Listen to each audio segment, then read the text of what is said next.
Hello, Internet. It is I, Malik Aaron, and welcome back to Box Office Predictions.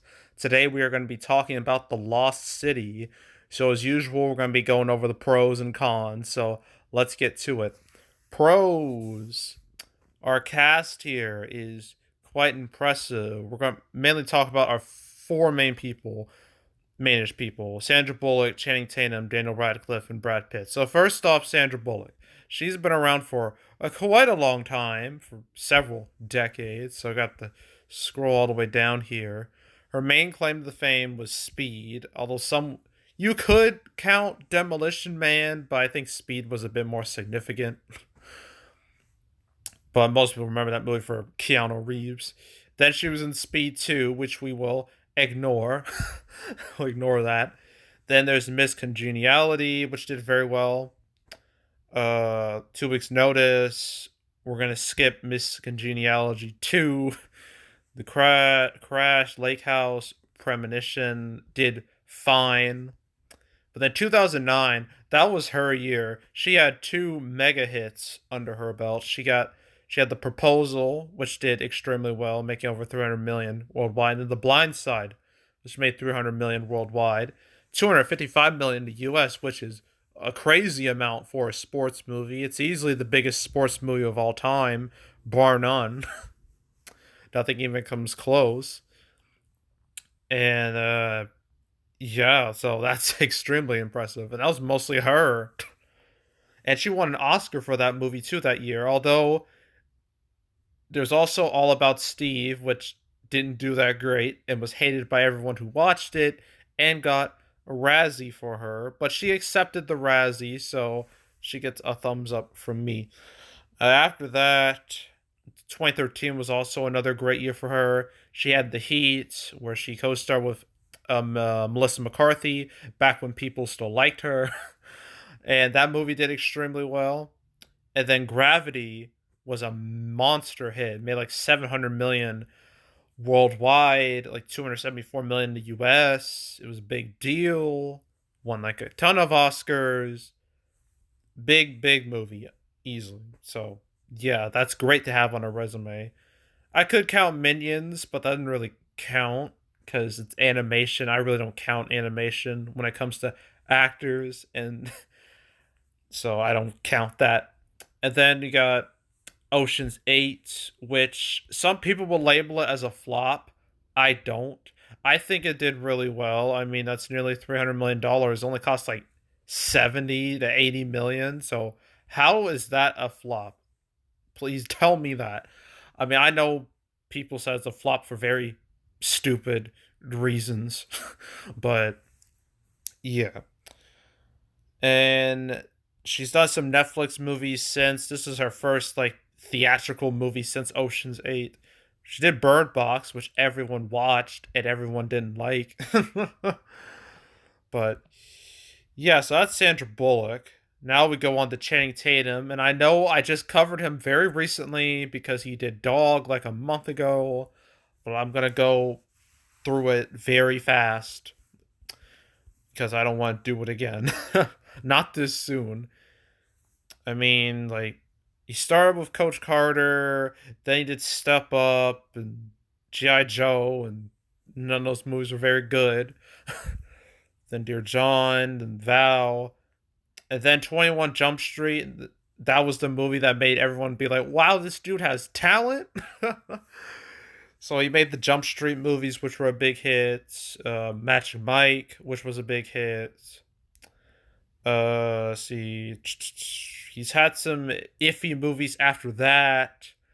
And recently he had Dog, which did very well for itself last month. So, yeah, I say he has a good enough track record. Then you have Daniel Radcliffe, Mr. Harry Potter himself. Obviously, everyone knows him as the boy who lived with all those movies. And he's done like a lot of, smaller-ish movies since, but I'd say he's a very much a recognizable face, mainly because of the Harry Potter movies. And then we got Brad Pitt, who's essentially playing an extended cameo role in this movie. He has quite a lot on his resume too. I mean, there's Interview with a Vampire, I guess. There's Seven. There's Fight Club. The Oceans movies, Oceans 11, 12, and 13. It's really funny. I've mentioned all four Oceans movies because Sandra Bullock and Brad Pitt are in this one movie. And that's not the only movie they're going to be in together this year. They also have Bullet Train, which comes out in a few months. So crazy how things work. After that, there's Troy, Mr. and Mrs. Smith, Brown After Reading, Curious Case of Benjamin Button, Glorious Bastards, Megamind, I guess, although that was more animated role. Moneyball, World War Z, Fury, Big Short. Deadpool 2 was basically a cameo in that. Once Upon a Time in Hollywood. Yeah, a lot of success under his belt, too. So yeah, when it comes to star power, this movie, it's got it. It definitely does got it. Because several of these actors have very good, a lot of hits under their belt. So yeah, that's an easy pro right there. So that's pro number one. Pro number two, I guess it helps that this movie is an original IP. It's not based off like any previous source material, like a comic book or a novel or anything. It's an original IP, so that definitely helps. Because many would say we've gotten like a real overload of established properties. And when you look at the past few months of movies, yeah, they're kind of right. I mean, we've had sequels, we've had adaptations like say Uncharted, uh, we've had like reboot quels like Matrix Resurrections and weird things like that. And I guess soft reboots or like revivals like Scream 5. So having an original IP just seems very refreshing nowadays. So I would consider that a pro. Another pro is that reviews for this movie are quite good. Last I checked on RT, Rotten Tomatoes, it's at 75%, which I say is pretty solid. It's not amazing, but it's still solid. And its audience score is like in the high 80s, so again, very solid. So yeah, that's another easy pro. Good reactions. Another pro I can think of is that apparently this movie had like early like paid previews, which studios do sometimes to get like that free publicity, some extra publicity before the movie actually comes out. Apparently, it did. This movie did really well in those paid previews. Like they did them like last week, and like apparently there's like an 80% capacity. 8% of the audience were filled for those screenings, which I say is a good number. And those numbers won't like be put into the movie until Friday. Like this 2.5 million, that's just Thursday. This yesterday's numbers. That doesn't include those numbers from last week. But those numbers from last week will likely be added into its Friday total. But yeah, I'd say, it did well in those previews before Thursday, so that's a pro. And also, I guess the Thursday previews are pretty solid. 2.5 million for a movie like this, I think, is pretty good, especially for a movie that doesn't have like any IP attached to it. I mean, I just realized it did better than Free Guy last year. That did like 2.2 million. So that's a very good sign because Free Guy was a big hit last year, an unexpected big hit. So I say that's a good sign. So yeah, it's preview numbers, pro, I would say. Another pro is that we haven't had a real comedy in the marketplace since Jackass Forever, which was back in early February and was also from Paramount. Both of these movies are from Paramount, by the way. Um, let's see, and even before Jackass Forever, like I guess Free Guy is the closest you can really get to a comedy.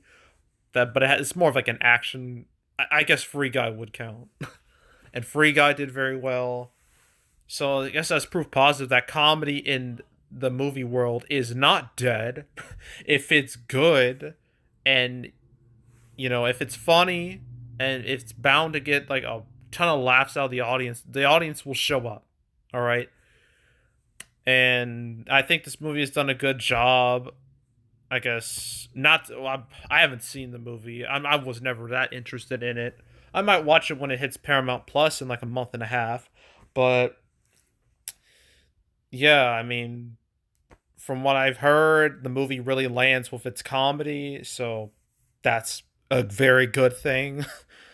So yeah, just the fact that it hasn't been a comedy in quite some time, I would consider that a pro.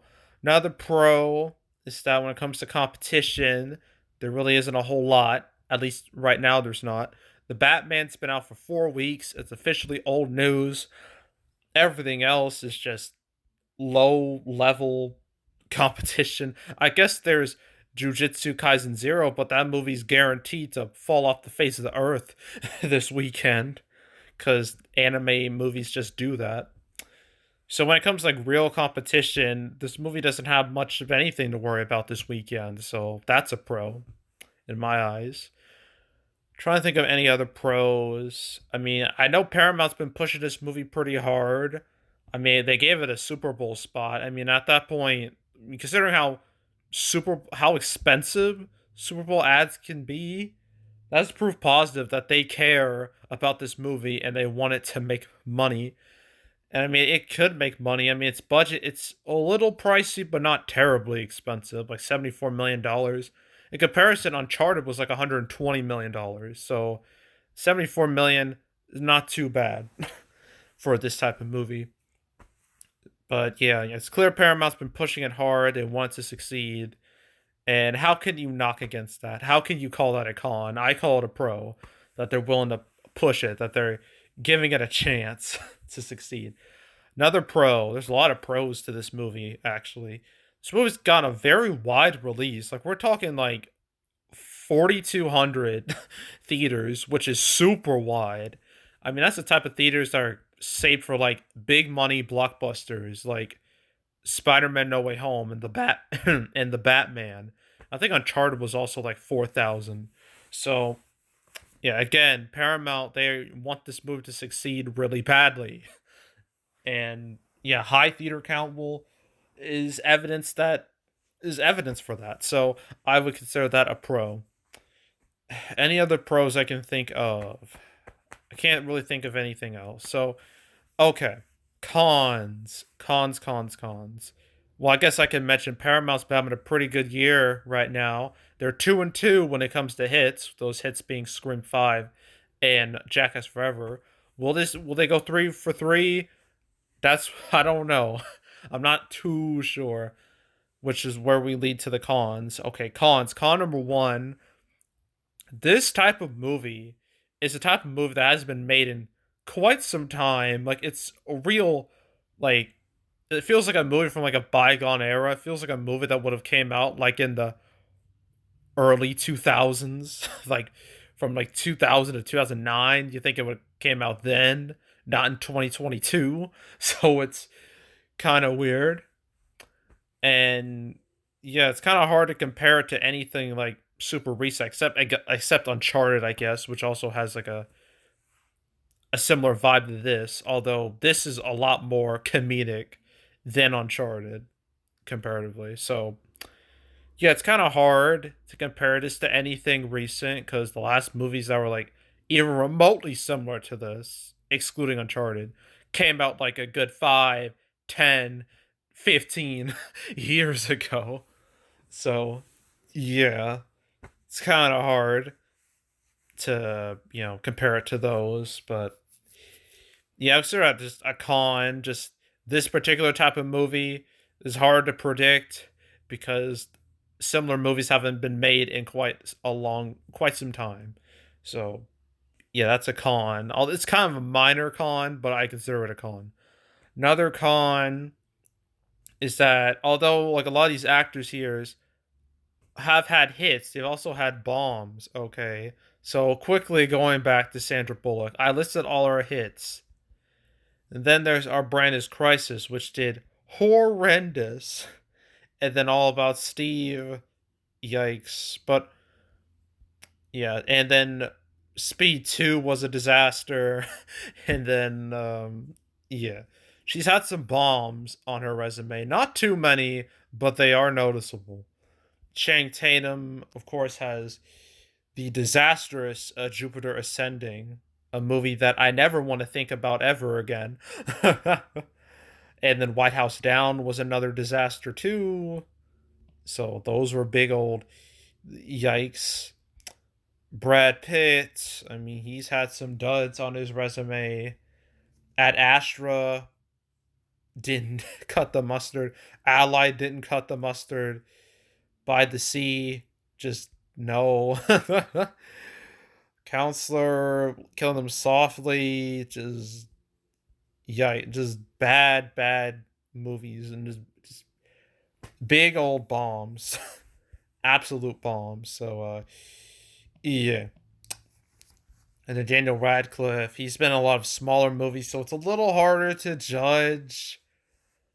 But there's Victor Frankenstein, so that was a big old just oof worthy. So yeah, although these actors they have had success in the past, they also had failures in the past. So because nobody's perfect, no one has a perfect track record. So that's a con right there. Another con is that it doesn't count for this weekend, but for like next few weekends, is that competition is gonna heat up. Not direct competition, but just more big movies in general. I mean, up in April we got Morbius, we got Sonic 2, we got Fantastic Beasts 3, got Unbearable Weight of Massive Talent, which is like the next comedy coming out.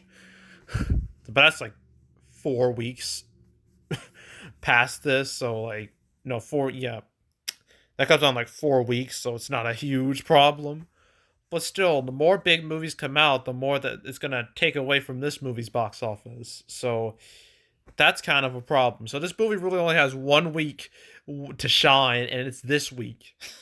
So it better shine. Otherwise, it's gonna get screwed hard. So yeah, that's a con. Just big movies coming up very soon. Any other cons I can think of? I mean, I guess that's it. I mean, I was thinking of a con when it comes to comedies, but it actually more applies to R-rated comedies. This movie is PG-13, so it won't have to deal with that problem. But yeah, I was thinking of just like how R-rated comedies have done like so bad in recent memory, with the exception of like Jackass Forever. And PG-13 comedies can be the same. I mean, kinda. I mean, except for Free Guy. I mean, I know Free Guy made money. Space Jam 2 did. Well, that was PG, but that was a comedy. It still didn't make money. Um, trying to think of what else came before that. I gotta go back to like 20 started. I can't think of anything. It's not popping up. But yeah, comedy can be a little iffy now when it comes to box office. Sometimes it can work, sometimes it doesn't. So that guess I can mention that as a con. Okay, all that's over. Prediction time. So opening weekend, the main number going around right now is like 25 to 30 million. Judging by the previews, I'm going to go a tad higher than that. I'm going to say 30 to 35 million. I'm going to be optimistic. Okay, I think this movie could overperform, has enough going for it to where it could overperform. I think it has a chance. So 30 to 35 million opening weekend. Then it's total, I don't know. I don't know if it'll reach 100 million. Granted, I didn't think Uncharted would make 100 million, and it did. So I don't know. I'm gonna go with like 90 million, a final tally. It might be higher than that, but I'm gonna go with 90 million just to be safe. And yeah, that's it for the Lost City. So yeah, that's it for this weekend too. And the end of March too. So yeah. So that's it. So next up for predictions. Next up, finally, after many delays, I finally talk about Morbius. All right, that is going to be a very interesting movie to discuss. So, Morbius, and the week after that, Sonic 2. I'm very excited to talk about that. And there's Ambulance 2, I guess. And Everything Everywhere All at Once. It's limited now, but it'll be nationwide on the 8th. So I'll talk about it then. Then after that, there's like Father Stew and Fantastic Beasts 3. And then after that, there's The Bad Guys, The Northman, I guess. And the movie I'm really looking forward to, The Unbearable Weight of Massive Talent. And yeah, so these next few weeks are going to be very interesting. Infinitely more interesting than the last few weeks.